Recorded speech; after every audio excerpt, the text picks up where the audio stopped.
President Trump has halted trade talks with Canada late last week over a TV ad that was put together by the government of Ontario. And heading into the weekend, he doubled down on that decision, placing another 10% tax on Canadian goods.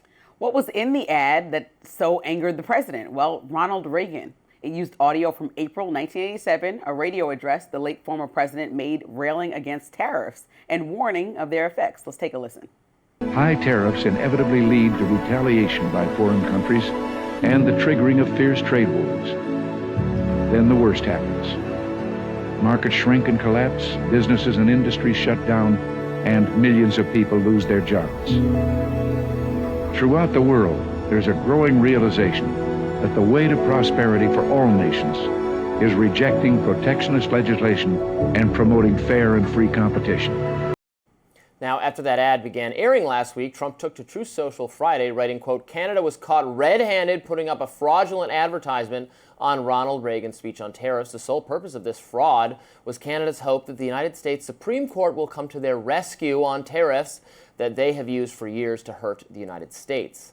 Trump continued, "Ronald Reagan loved tariffs for purposes of national security and the economy, but Canada said he didn't. Their advertisement was to be taken down immediately, but they let it run last night during the World Series knowing that it was a fraud." The president reiterated that point on Air Force One. Ronald Reagan loved tariffs. He used them sparingly, which he probably would make a mistake. He made a mistake in that. And again, I was the biggest fan of Ronald Reagan, but on finance, on trade, it wasn't his strong suit, but he liked tariffs, and they totally changed that to say that he didn't, because they're catering to the Supreme Court, because Canada's been ripping us off for a long time, and they're not going to rip us off anymore. Now, the Reagan Presidential Foundation, for its part, seemed to agree with the president, writing a statement, quote, "The ad misrepresents the presidential radio address, and the government of Ontario did not seek nor receive permission to use and edit the remarks. The Ronald Reagan Presidential Foundation and Institute is reviewing its legal options on this matter." Now, so far, the Reagan Institute has not specified how the ad misrepresented Reagan's remarks. Meantime, an investigation from the New York Times shows while they did splice together several different parts of President Reagan's speech, the editing didn't change the messaging. As for Canada, Ontario Premier Doug Ford indicated on Friday that he would take down the ad only after it aired during Game 1 of the World Series. Over the weekend, Prime Minister Mark Carney avoided criticizing the president's tariff hike, instead called for trade negotiations to resume.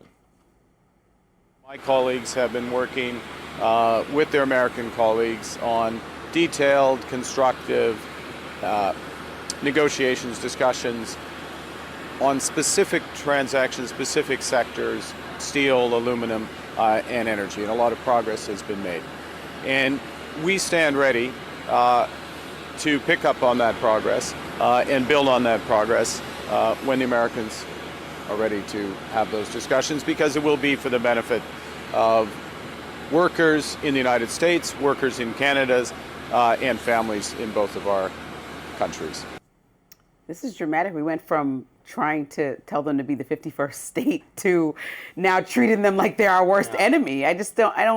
I know how you kind of feel on tariffs, so this might be an interesting conversation, but I mean, Canada is America's second largest trading partner, and I think the way that we treat them is like they're not a big ally of our country and not literally on our borders, and we have a strong relationship with them. I had Kevin O'Leary on our podcast, who, you know, lives in Canada, and he talked about how confused he is, and he's, supports a lot of the policies of President Trump and is vocal about that, but he's confused about the way that we treat them in regards to tariffs. He thinks this should be an open door policy like European nations have. Like if you have a passport or visa, you can move back and forth without needing to go through extensive paperwork to get over there. Right. And I just think when I'm looking at this, I don't understand what the end game is, because President Trump is not retaliating against policy. He's retaliating against speech. He's retaliating against an ad that actually, even though it's edited, doesn't change the messaging. Like Reagan was saying, he doesn't think we should keep going up, and now trying to revise what Reagan's policies were. It's like, well, he obviously didn't do as many tariffs as you did. Right. You can't say today's date that he would definitely do what you're doing. Right. I mean, unsurprisingly, I agree with Kevin O'Leary on basically everything. He has my exact set of policy views. whether we are tariffing Canada shouldn't have to do with whether they ran an ad that personally offended Donald Trump anyway, because I thought the point was tariffs are a piece of our negotiating strategy. It should just not be, I was offended and now we're having tariffs again. So that's item number one. Item number two, look, I listened to the ad. I listened to what Reagan's remarks on tariffs were. And I'm sorry, you can't say, even though it was edited, it is not changing the meaning of what he said. Wow. They made it smaller. I mean, Ronald Reagan, in that speech, is laying out an ideological case against tariffs, a very compelling one that I happen to agree with. Now, you can say that Reagan was not always consistent on this, that his administration did, in fact, implement tariffs. That's all true.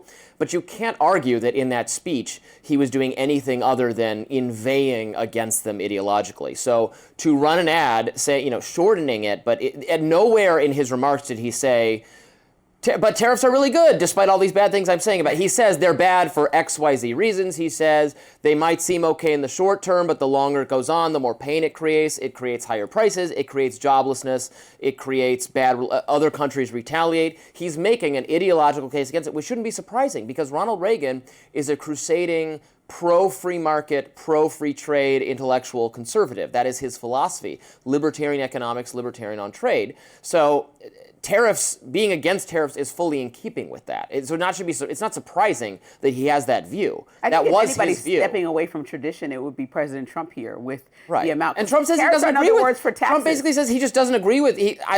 Trump said, I like Reagan, but I think he was wrong about that. Like that's his view. But Reagan defined the Republican Party. But Reagan's view is what it is. So right. Don't say that they are misrepresenting what his view was. It's very clearly that was his view. Trump feels differently, which is fine. But I think it's A, stupid to do these tariffs. I think it's B, stupid to punish Canada for using Reagan's own words. And then 3, what is the Reagan Institute? They don't have ownership over his words. What was that? Or they own the tape? I love He's this. the president. I really am eating this up. Oh, how is that not in the public domain? I don't know the literal legal situation for how that it offended his honor belongs to the Reagan Institute, but that seemed... Trump actually described the ad running as a, quote, hostile act. And, last time he used those words, and I'm not about to try to bring it there, but when people supported Massey in his crusade to try to figure out what happened with Epstein, he called anybody who supports that acting another hostile act. But I think people need to understand that these tariffs, the end game, yes, is to less reliance on foreign nations. Mm-hmm. What's happening right now is that people don't have a lot of money, and the impact is going to hit American consumers and American businesses, right? We're talking about aluminum, steel, some of those things. It's just a tax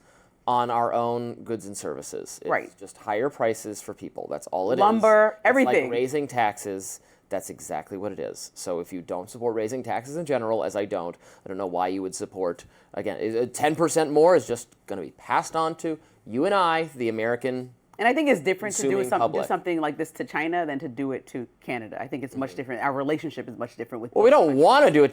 Don't even want to do it to China, but we might have to because of the geopolitical reality. But Canada is not our friend. A rival and threat to us in the way that China is. Up next, a new book reveals that President Trump told former Vice President Mike Pence he'd go down as a wimp for not refusing to certify Biden's election. Don't go anywhere.